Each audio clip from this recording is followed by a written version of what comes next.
Welcome back once again. आज हम अपने इस वीडियो में करेंगे class 7th English the English tree book की पोयम द सॉलिटरी रीपर के क्वेश्चन आंसर्स। तो चलिए वीडियो स्टार्ट करते हैं। Question number A, scheme to answer.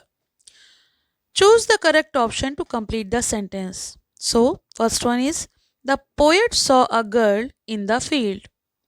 Second one, she was alone, she was working alone. The nightingale sings to travelers in the Arabian desert. Fourth, nobody told the poet what the girl's song was about.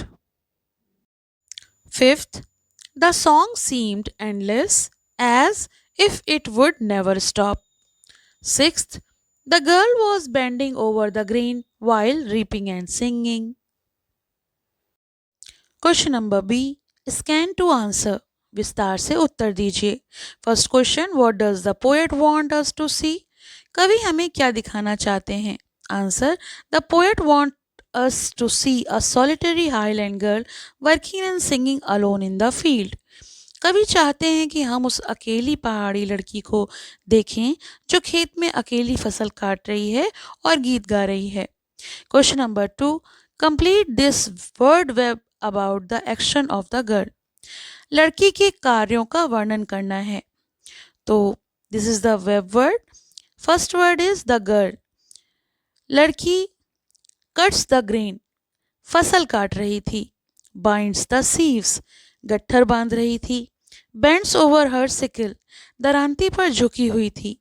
Sings a मेलनकोली song, और एक उदास पर मधुर गीत गा रही थी। Question number three, what kind of song is it. ये किस प्रकार का गीत था। Answer, it is a melancholy sad and sweet song. ये गीत उदासी से भरा हुआ परंतु बहुत मधुर था। Question number four, what does the poet want to know about the song. कवि गीत के बारे में क्या जानना चाहते थे। Answer, the poet wants to know what the song means और what is it is about. कवि ये जानना चाहते थे कि गीत किस विषय पर है और उसका अर्थ क्या है। Question number five, which two birds does the poet compare her singing to. कवि ने उस लड़की के गायन की तुलना किन दो पक्षियों से की है। Answer, the Nightingale and the Kuku. कवि ने उसके गायन की तुलना बुलबुल और कोयल से की है। Question number six, how did the poet listen to her song. कवि ने गीत किस प्रकार सुना, कैसे सुना। Answer, the poet listened motionless and still without disturbing her. कवि ने गीत को बिना हिले डुले निशब्द होकर सुना, बिना किसी बाधा डाले। Question number seven, what did he take with him when he left. जब कवि वहां से चले गए तो वो अपने साथ क्या ले गए। Answer, he took the music of her song in his heart. वह उस गीत की मधुर धुन को अपने हृदय में लेकर चले गए। Question number C, reference to context. First one, stop here or gently pass. यहाँ रुकिए या धीरे से गुजर जाइए। प्रश्न, question A, who is stopping or passing. यह पंक्ति किससे कही गई है। Answer, the poet or traveller passing by the field. यह पंक्ति कवि या राहगीरों से कही गई है। Question number B, what is the person doing along with these actions. ये व्यक्ति इन कार्यों के साथ क्या कर रहा था। Answer, the person is either stopping to listen to the girl's song और passing quietly so as not to disturb her. वह या तो गीत सुनने के लिए रुक रहा है या धीरे धीरे गुजर रहा है ताकि लड़की को कोई परेशान ना करे, उसके गीत में कोई बाधा ना डाले। Question number C, why does the person stop sometimes and pass sometimes. वह व्यक्ति कभी रुकता और कभी आगे क्यों बढ़ जाता है। Answer, because the song is so beautiful that one wants to stop and listen, yet it feels so private and gentle that one hesitates to disturb. क्योंकि गीत इतना मधुर है कि मन करता है कि उसे सुनते रहो, लेकिन वह इतना शांत और आत्मीय है कि उसे बांधित करना उचित नहीं लगता। Second reference, breaking the silence of the seas among the farthest Hebrides. दूरस्थ हेब्रिडाइज द्वीपों के बीच समुद्र की नीरवता को तोड़ती हुई। Question number A, what is being referred to here? यहाँ किसकी बात की जा रही है? Answer, the voice of the cuckoo bird. यहाँ कोयल की आवाज की बात की जा रही है। In what season is this happening? ये किस ऋतु में घटित हो रहा है? आंसर, इन स्प्रिंग टाइम, बसंत ऋतु में। Question number C, why are the seas silent? समुद्र नीरव क्यों है? Answer, because the Hebrides island are far away, peaceful and surrounded by calm seas. क्योंकि हेब्रिडाइज द्वीप बहुत दूर और शांत समुद्रों से घिरे हुए हैं, इसलिए समुद्र शांत है। Friends, and as I mounted up the hill, the music in my heart I bore. जब मैं पहाड़ी पर चढ़ने लगा, उस संगीत को अपने हृदय में लिए चला गया। Question number A, who is I? मैं से आशय किसका है? Answer, the poet William Wordsworth. यहाँ मैं से आशय कवि विलियम वर्ड्सवर्थ से है। Question number B, which music is the speaker referring to? यहाँ किस संगीत की बात हो रही है? Answer, the song sung by the solitary reaper. यहाँ पर उस लड़की के गीत की धुन की बात हो रही है जो फसल काट रही थी। Question number C, when did the music stay in the speaker's heart?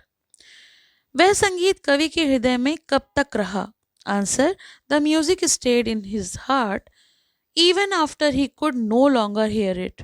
गीत सुनाई देना बंद होने के बाद भी उसकी गूंज कवि के हृदय में बनी हुई थी। Question number D, infer to answer, अर्थ निकालकर उत्तर दीजिए। Question number 1, why did the poet notice the girl? कवि ने लड़की पर ध्यान क्यों दिया? Answer, because she was alone in the field reaping grain and singing a beautiful soulful song. क्योंकि वह अकेली खेत में फसल काट रही थी और एक सुंदर मधुर गीत गा रही थी। Question number 2, why was her song filling the deep valley? उसका गीत पूरी घाटी में क्यों गूंज रहा था? Answer, her clear and melodious voice echoed throughout the valley. क्योंकि उसकी आवाज स्पष्ट, साफ, मधुर और गूंजदार थी जो पूरी घाटी में फैल गई।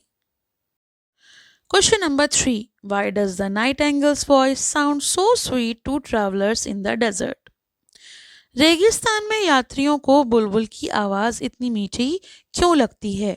Answer, because tired travelers find comfort and pleasure in its soothing music. क्योंकि थके हुए यात्रियों को बुलबुल की आवाज शांति और आनंद का अनुभव कराती है।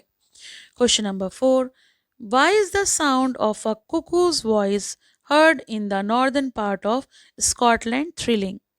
स्कॉटलैंड के उत्तरी भाग में कोयल की आवाज को रोमांचक क्यों कहा गया है? Answer, because in the quiet remote Hebrides island the cuckoo's song breaks the silence and sounds joyful and exciting. क्योंकि वहाँ का वातावरण बहुत शांत होता है, कोयल की आवाज उस शांति को, उस नीरवता को तोड़कर मन को रोमांचित कर देती है। Question number 5, why is the poet curious to know the song's theme? कवि गीत का विषय को जानने के लिए उत्सुक क्यों है? Answer, because he can not understand the language but the emotion of the song deeply moves him. क्योंकि वह गीत की भाषा नहीं समझ पाते और उसकी भावनाएं उसके हृदय को गहराई से छूती हैं, इसलिए वो उस विषय में जानने के लिए उत्सुक हैं। Question number 6, explain 2 themes that the poet guesses the song may be about. वे 2 विषय बताइए जिन पर कवि अनुमान लगाते हैं कि इन विषय पर गीत आधारित हो सकता है। पहला, old unhappy far of things like ancient battles और सॉरोज, यानी पुराने दुखों या युद्धों की यादें, जो युद्ध हुए हैं उनकी यादें। और दूसरा, सम सिंपल सॉरो और पेन ऑफ एवरीडे लाइफ, दैनिक जीवन के जो साधारण से दुख, हानि या पीड़ा होती हैं वो। Question number 7, why did the poet listen to the song without moving? कवि बिना हिले डुले गीत क्यों सुनता रहा? Answer, because he was completely captivated by its beauty and emotion. क्योंकि वह उस गीत के सौंदर्य और भावनाओं में पूरी तरह डूब गया था, इसलिए वह बिना हिले डुले गीत को सुनता रहा। Question number 8, how did the poet here the song even when his years could not here it? जब कवि के कानों को गीत सुनाई देना बंद हो गया, तब भी वह गीत को कैसे सुनाई देता रहा? Answer, the song remained alive in his heart and memory long after it had ended. क्योंकि वह गीत उसके हृदय और आत्मा में बस गया था और उसकी स्मृति में गूंजता रहा, इसीलिए कानों को गीत सुनाई देना बंद हो जाने के बाद भी उन्हें वो गीत सुनाई देता रहा। Question number E, think and answer, सोचो और उत्तर दो। First one, alone she cuts and binds the grain and sings a मेलनकली strain. अकेली वह फसल काटती और बांधती है और एक उदास गीत गाती है।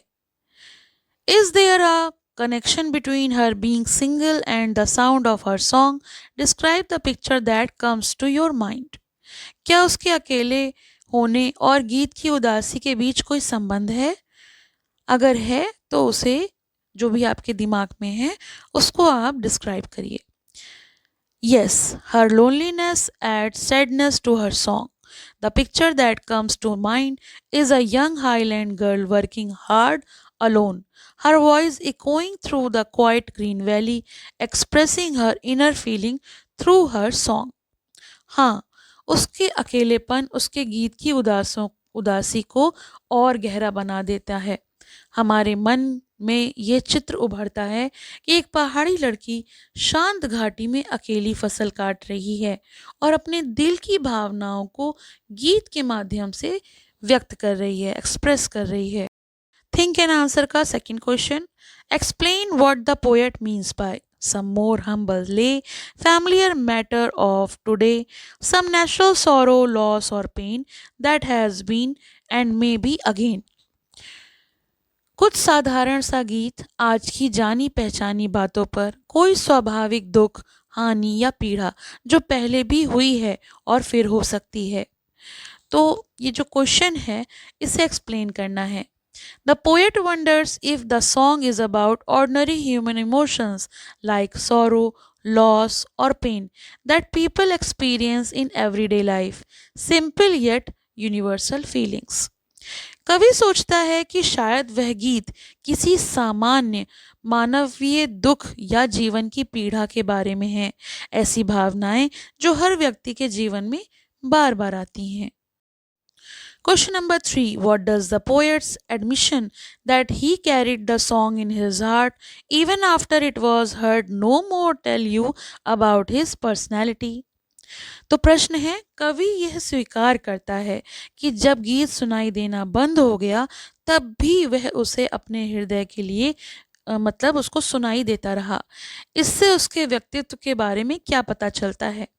Answer, it shows that the poet is sensitive, thoughtful and deeply emotional.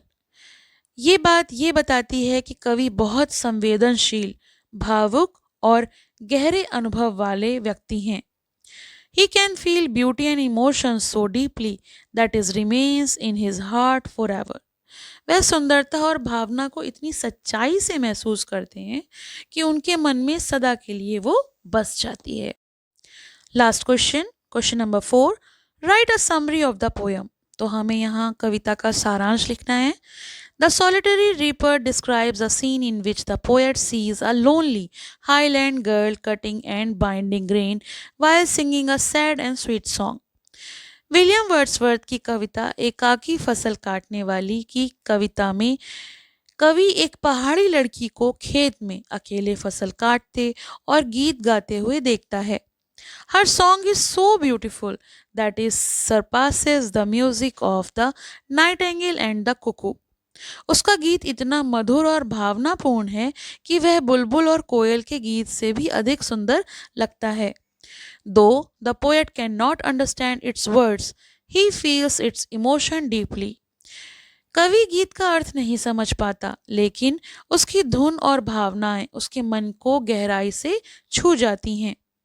Even after he leaves the field, the music stays in his heart, showing how simple moments of nature and humanity can create everlasting impressions. यह कविता ये दर्शाती है कि प्रकृति और मानव भावनाओं का mail हमारी आत्मा में अमिट छाप छोड़ जाता है, क्योंकि जब कवि वहाँ से चले जाते हैं तब भी वो गीत उनके हृदय में गूंजता रहता है. तो ये तो हो गया इस पोएम का सोल्यूशन. आई होप आपके लिए हेल्पफुल होगा, पसंद आएगा. पसंद आए तो लाइक करें, शेयर करें, चैनल को सब्सक्राइब कर लें और बेल आइकन को प्रेस करना ना भूलें, जिससे कि आपको आने वाले न्यू वीडियोस के अपडेट्स मिलते रहें. Thank you for watching. पसंद आया हो तो लाइक करें, शेयर करें और चैनल को सब्सक्राइब करें.